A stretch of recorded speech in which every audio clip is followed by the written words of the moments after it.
We good to kick it off. All righty, fantastic. So I'd just like to officially welcome everyone for joining us today on this coffee chat. My name is Mike Miller, and I'm the EVP of Sales here at Janek, and I manage the direct sales team here in North America. Certainly hope that you are enjoying a cup of great brew of Starbucks coffee on Janek, and we are thrilled to have you join us here today. I will say that while this is intended to be incredibly informative, and we trust that it will be, it's also supposed to be informal as well. So you're welcome to ask questions at any time. You can do so in a couple of different ways. Enter your question into the Q&A, and we've got some folks, Prema and Rudy, who will be monitoring that and letting us know if there's, as questions come up. You can raise your hand if you want, or simply come off mute and ask away. This is a coffee chat, right? It's meant to be informal. We want you to engage with us as you feel most comfortable. So as you can see, I am not here alone. I am joined by two colleagues, Chad Tysick, who is a senior RVP here at Janek, a regional vice president of sales. Chad's had tremendous years, decades, 20 plus years of experience in the industry. Even though he looks incredibly young, he doesn't look like he has that amount of experience, but he does in the sales and revenue performance space.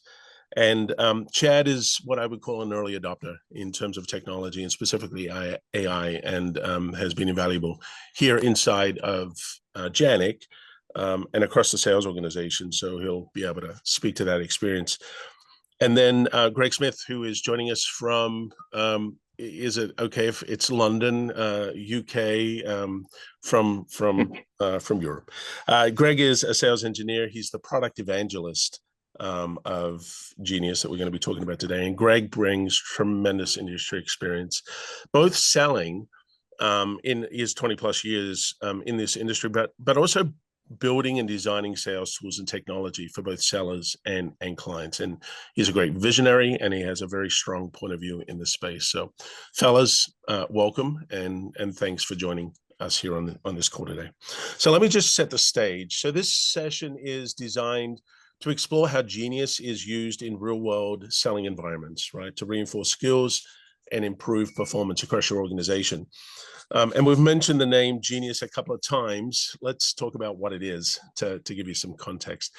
So Greg and Chad, everyone is either exploring or actively pursuing incorporating AI to drive efficiency and effectiveness across their organizations, but to also close some gaps as well, right? And specifically today, we're going to talk about the coaching and the reinforcement gap across sales organizations in general, how we do that here at Janek, and how clients can do that across their organization. So what is Jenius? Jenius is an AI-powered sales coaching platform that is designed to enhance seller performance across your organizations.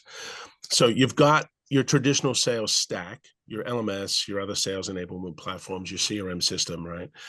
That focus on content delivery and data tracking and task automation. The challenge is that stack and those tools were built to operate independently. They're not designed to work together. And the last thing that most organizations want to do is add yet another tool or another technology into that mix that's going to be in a standalone and independent state, right? That's the last thing you're looking for.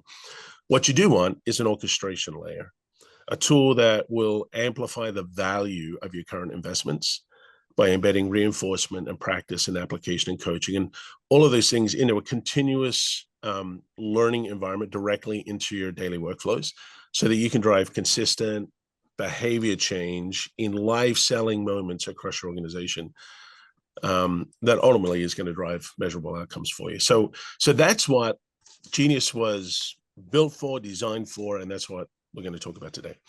So enough of me. Let me ask a couple of questions of these two blokes that are with me because they've got tremendous experience and insight into this. And the first thing we're going to take a look at is what sets Jenius apart from other AI tools. And Greg, I'm going to come to you for this one first, if you could, because mate, everyone else in this industry has taken a different approach than Janek. They've retrofitted AI onto existing legacy tools. That's the easier, I would say, approach. But is it the best approach? Because You took a different approach. You said, no, we need to build it from scratch rather than retrofit it onto existing AI tools. And I'm wondering why. Could you share the thought process behind that?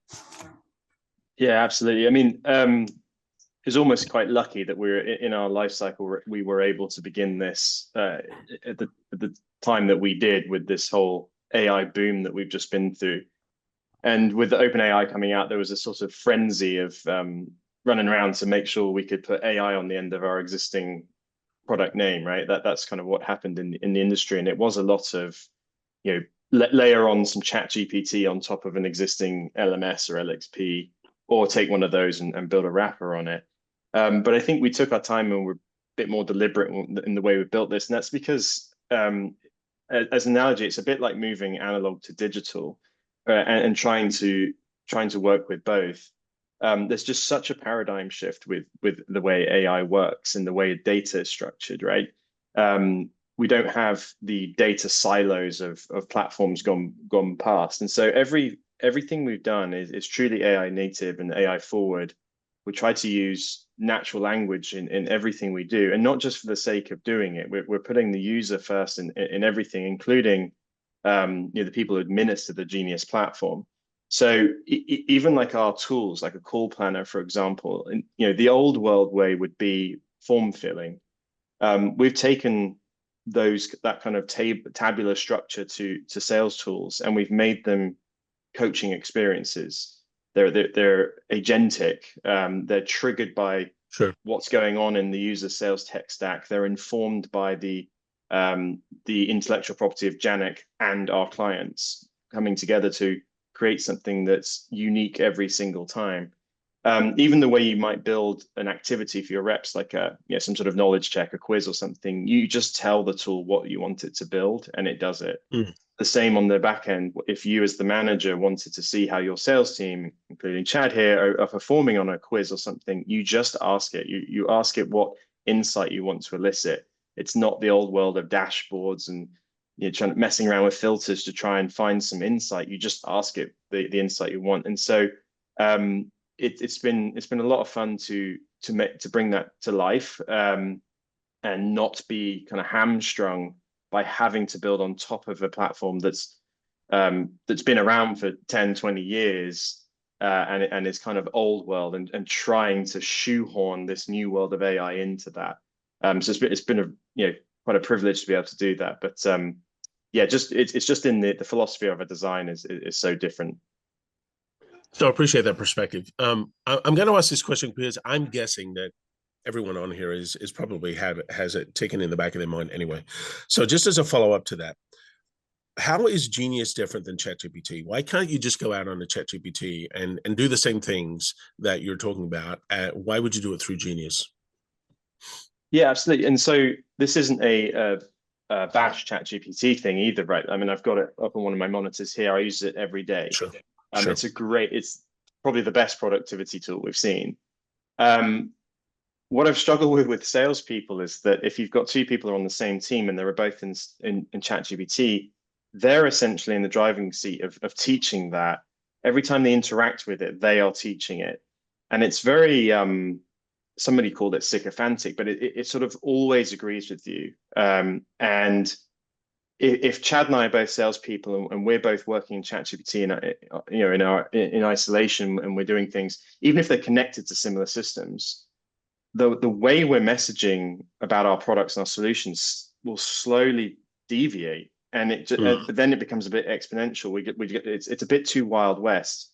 And so, as powerful as that is, within Genius, we're able to kind of balance that out between putting the user at the center and letting them have that free form experience, but there's some guardrails around the messaging that really shouldn't deviate around our product, our pricing, whatever our clients want to teach the tool. So it's finding that balance between the kind of wild AI interaction that we've been seeing and a more traditional approach to let's create a common framework, a common coaching framework, develop a common language across our sales organization in the way that they talk about our offerings. Okay, that makes sense. So you mentioned about putting the seller at the center. So let's put Chad at the center of this conversation just for a second. So Chad, just as a reminder of context, you are an early adopter. You certainly have been around AI, right? Yeah. And so you've got a lot of experience in various AI tools, both in your personal life as well as your work life, right? So a lot of things to compare, different types of AI technologies. What's your impression been of using Genius to date? Yeah, thanks, Mike. It's yeah, early adopters probably an understatement. I've I've been deep in the trenches with AI over the last few years and experimented with a number of different AI platforms for both personal and professional use, and really trying to push the limits. And I became almost obsessed with, trying to find ways to be more strategic, elevate the value I'm bringing to clients, try to be more efficient, productive as a seller. So I've seen the incredible power of some of these tools and what they bring to the table, but inherently, as Greg mentioned, there's limitations, and especially when it comes to the human nature of what we do in sales. It is a human to human experience that can't be lost. And so tools like ChatGPT, I mean, they're powerful, but they're also general purpose, and you could get a large you could have a lot of inconsistencies across the team depending on who's using it, how they're using it, what model they're using. And the one thing that you want to do as a sales organization is have that consistency. And ChatGPT doesn't know my pipeline. It doesn't know my deals. It doesn't know my team or my role. And, it gives me content, but it doesn't coach me on how to execute in the real selling moment. And that's where I think Genius is just fundamentally different from other platforms. So if I were to boil it down to a few components, I would say some of the biggest differences are that, this was built specifically for sales execution, not just AI productivity. Now, it can do a lot of that, but it's built to help me execute deals. So ChatGPT, that helps me write an email. Genius, that helps me know what conversation to have with the CFO tomorrow based on how my last call went with them and how to prepare for the additional buying influence is going to be on that call that he mentioned on my last call. And so it's contextualizing my entire sales ecosystem and putting together an actionable strategy that I can go out and execute. Second is that it makes training stick. So the reality is that, without reinforcement after training, 70 to 80% of what you learn during that training just goes away. For any role, you're talking about the forgetting curve, right? Yeah, the forgetting curve, exactly. And Genius fixes that with nudges, micro simulations, deal specific prompts. So the skills that we're teaching in critical selling skills, they actually show up in live deals. And through that repetition of the nudges, the helping me think differently about the deal that I'm working on in that moment, it's helping to rewire and reshape how I think and my approach, that becomes kind of hardwired. And seeing that consistently show up more and more of my thought process has changed because of the coaching and the prompts that it's given me along the way to help execute those calls. So, ChatGPT and other AI platforms, they might give you an answer, but really Genius gives you that execution piece. And I think that's the difference. It's not just about information. It's really about execution and execution at scale, and really maximizing those moments that matter most when you are getting ready to talk to a client that's going to move the needle, that's going to build that relationship. Or if I don't show up prepared, it's going to have the opposite effect. So I think knowing that it takes all of that information and contextualizes it with the proven skills and methodologies, that's the biggest difference: consistency and execution. So thanks. I really appreciate the insight into, because you use this, I'm like, every day. I mean, it's an active part of what your just your daily workflow, right? And Greg, Chad didn't say it specifically, but he was alluding to that this is part of his real sales workflow, right? It's just a part of what he does day in and day out, and part of it is focusing on the reinforcement. It's not just about automation. Can you talk to the design just a little bit, to the design and the intentionality around that? Yeah, definitely. I mean, we've attempted to put the user at the center of everything, right? I think I've been in the sales tech space a long time, and I think the sales tech space has produced products that like somebody leading sales might buy, but someone actually in sales doesn't want to use. And so we've tried to make everything about them, and that's harder. Like we're leaning into the more difficult thing to do, and that's develop sales skills. I think with that AI frenzy I mentioned earlier, it was largely productivity stuff, right? Like prospecting and that kind of stuff. And that's valuable too. I think everyone wants more leads, but it was more mechanical. Whereas we're leaning into, again, the harder bit, which is actually how do we drive skill improvement? How do we create something that salespeople are going to drive and that they're going to actually want to use and bake into their day to day? And so we've not created something that we intend to replace people. It's an augmentation tool, not something to replace managers. In fact, we're designing features to link the two up, right? Like sort of notifying managers of skill gaps versus just filling them and leaving the manager out of it. You'll soon be able to have a three-way coaching conversation with AI and your manager, which I've not actually seen yet anywhere else. So right from its core, we're putting the salesperson first up front, right, and leaning into those more difficult challenges of actually driving skill development. Okay, I appreciate that. Thanks. I do want to take I told folks we let them know up front, hey, you can ask questions, and I do want to do just a check-in just to see if there's any questions. If anyone's got a question, to come off mute and ask the question, or to raise your hand. Just a reminder, please feel free to do so. So if there's no questions, we'll jump to the next section, but just a reminder to folks to feel free to do that.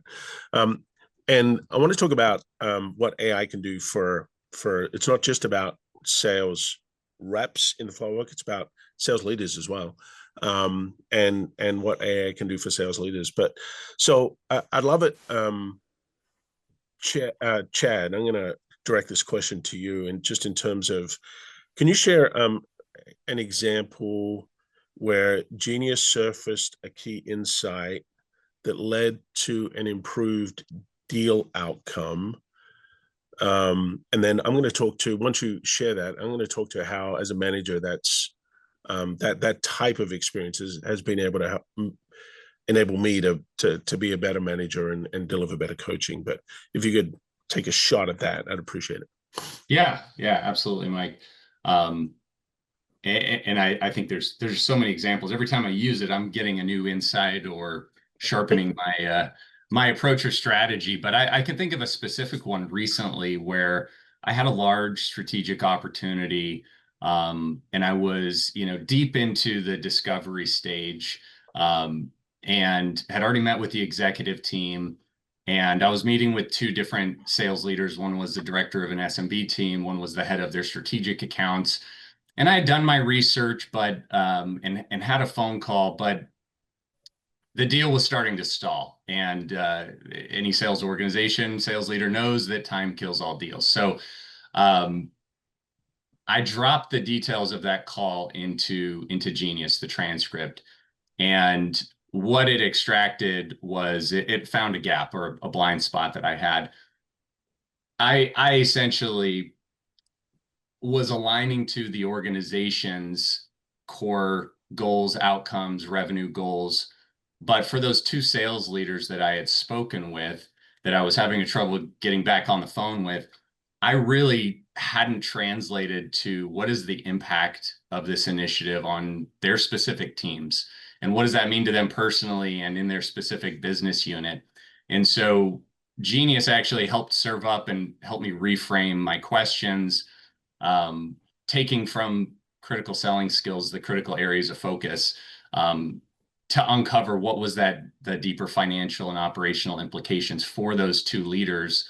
And what does that impact mean if we're able to solve that? And what does the impact mean if they're still stuck with this problem? And by doing that, I was able to, re-engage with them and help move the needle forward to drive that opportunity forward, which would have, could have just turned into a stalled deal that, you get ghosted and doesn't go anywhere, and you do some upfront work, which is frustrating as a seller. And we see that more and more often today. And so being able to proactively and quickly identify, hey, here was a gap right after the call, and here's some relevant tools, questions, approaches that you can take based on their personas, their industry, the problems that they express, the outcomes that they had as an organization that they were aiming for, and be able to go back and re-engage them in a meaningful way that brought additional value and shed some light on some issues that weren't surfaced previously, or maybe explored to the extent that they should have been. So that tells you kind of, your gut isn't, hey, I felt good about this call, but then it turns into a stalled deal. How often does that happen? And being able to have a coach where I can just analyze that instantly without having to wait for a weekly one-on-one, or, manager's time is busy too. So it's being able to get that and serve that to me in the moment, I think, makes a huge difference, and it help move the deal along. So that's just one relevant practical example. And I know that you've got a boatload, right? We could sit on here for an hour and you can go through it. And the reality is that the rest of the team have their own experiences and similar opportunities where insights have been. I will say, for me as a manager, one of the things why that is so cool that you get to have that experience is, you alluded to it, that in the past, and I've been managing teams now for, I don't know, going on 15 years. It was this is where, as a sales leader, this is where I get my rocks off in terms of, this is what drives me and gets me passionate, is helping out in deals, right? And yet the tyranny of the immediate oftentimes pulls me away, like operational issues or executive meetings or that type of thing. And so you don't get to do as much coaching. I don't, as I would love to. And knowing that you're getting that coaching in the moment when you need it, and not having to wait on me and be a hold up, and know that it's not a replacement, because there's been a number of times, not specifically around this deal, but other deals where you've got some insights and you've come to me and said, hey, can we talk about how we execute on this? And so now our conversations are not about necessarily trying to idea generation or idea creation, although we do validate the ideas that we come up with and see if there's extra. But now it's really about execution, and how do we execute in the most remarkable way possible. And so just as a sales leader, it's changed the nature of the interaction. And so that's been cool. Also, as a sales leader, it's helped me with some of the coaching conversations that I have to have with or want to have with my sales team. So as an example, there's one of the tools that is within Jenius is called M3. And it's a coaching tool for sales leaders. And the other day I had a conversation I needed to have with one of your colleagues, and I put the scenario in, and it was really, what was great about it is I had an idea in terms of the things that I wanted to say, but it gave me some questions that I never would have thought to ask. It reminded me of the tone and the approach that I should have with a senior, experienced high performer. That's very different in terms of a low performer. So it just and what's cool is that it's coaching me from the same IP, consistent IP, as a sales leader that you're getting coached from as a seller. And so there's consistency being driven across the organization in terms of the content and the IP and the approach. So that's been really effective. I know that we've just got 5 or 6 minutes left here. And if anyone has a question, please feel free to drop it in the Q&A. I did want to, Greg, I'm going to throw this out to you because, you know, when you talk about AI, and both of you have referenced this a number of times, we want to make sure that people understand that we're not looking to replace the seller. We're not looking to replace the sales leader, where the human element is still, we believe, our point of view is the human element is still a critical component of this, right? Greg, just in terms of empowering the sellers, making them more prepared and confident, and not replacing them, not replacing the sales leaders, can you just share how, from your design approach and your thought, how the technology keeps the people at the center of the process? Yeah, I mean, I think our entire approach right now is people centered. So, and it's sort of ironic coming from me of all people, but like tech isn't the solution to everything, right? It's not a silver bullet. Nobody plugs in a bit of sales tech and automatically sells more, right? We've built a really great tool that fits part of a holistic offering, which is still very much powered and driven by people, right? We've created an extra service at Janek that's our client success org that's obviously human driven, and we've tweaked the way our content is structured and our commercial model. So the tech is actually just part of a holistic model. And I think that's probably the error of the industry, is to quickly just spin up some piece of tech and hope for ARR, right? And so we're doubling down. We're going in. We're addressing the hard things. We're working with people. If anything, we've increased our workload as staff, right? And so we're not shying away from that. Tech is just a tool to augment those things and make them more powerful. And then, just like I said earlier, throughout the design of the tool, it's there to connect manager and seller, and yes, fill in when you can't be there to coach, but it's actually to be like, hey Mike, Chad needs some coaching here, kind of thing, and it'll do a lot of it for you, but it's definitely not not intended to replace. And then even in other features that, like our approach to role play, so you can go in and role play with an avatar, and the scenario will be automatically generated based on the opportunity you're working on. And so that is more about the individual and what they're actually doing, right? They just want to know what to do next, versus an old world of, here's a rigid learning plan and you must do these scenarios, and it's all generic and you have to do it and you have to score points and it's all stage gated, and it feels to the rep like they're being judged and scored constantly. It's not about the person. And so literally every single feature, we try to make this like, what does the end user, what do they actually need to get out of this? Is this just an exercise like checking boxes? Because if it is, I don't want to build it in there. There has to be something that drives value to the end user, whether the end user is the salesperson or the manager. Yeah.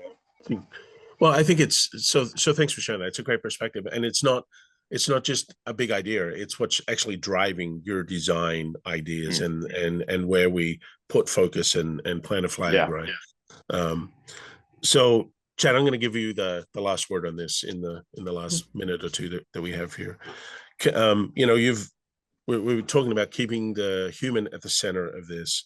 Can you just reflect on how Jenius has helped you in terms of authenticity in selling? Because buyers are expecting a genuine, informed conversation. It would be easy for AI to make it not disingenuous, that's the wrong word, but just feel like it's not as genuine as it could be. How do you avoid that? How do you make sure that genuineness and authenticity stays as a part of your conversations? Yeah, I think it's such an important point, and why a lot of organizations have shied away, or they push back, or you hear that apprehension of it's stripping away the human element. I don't want my sellers being robots or inauthentic, but really in my experience, Jenius really does the opposite, and I'll explain why. Authenticity in selling is not about just winging it. It's about being genuinely prepared, deeply understanding your customer's needs, being able to confidently articulate value in a way that's, connected and resonates with your client's specific needs. And buyers today are incredibly sophisticated. They've done their research. They expect, informed, genuine, and informed conversations, and they don't want to be sold to by someone who's just reciting a script. So I think what Jenius does is it allows us to be more human by handling all the heavy lifting, the analysis, the strategy, the identifying gaps, giving the contextual coaching. And that frees up kind of my own cognitive load or stress or thinking about, am I, second guessing myself walking into a deal. And allows me to focus and be more present with a client because I feel confident in my strategy. I'm able to listen more effectively, empathize, and really truly be able to connect with my clients at a deeper level. So I would say that that's the biggest difference for me is I feel confident in my approach and executing that conversation with the coaching I've been given so I can be more present and be human. I'm not there to show up and throw up. I'm there to really listen and be strategic. And Jenius not only guides me to do that, but helps prepare me in a way where I feel confident and more relaxed going into a meeting, knowing that my strategy is airtight and I have all of the different ways this conversation can go, and I'm prepared to tackle those based on how that action goes. So I would say, if anything, this makes you more human and enhances the best parts of you and fills in the gaps of that you have from a skill perspective.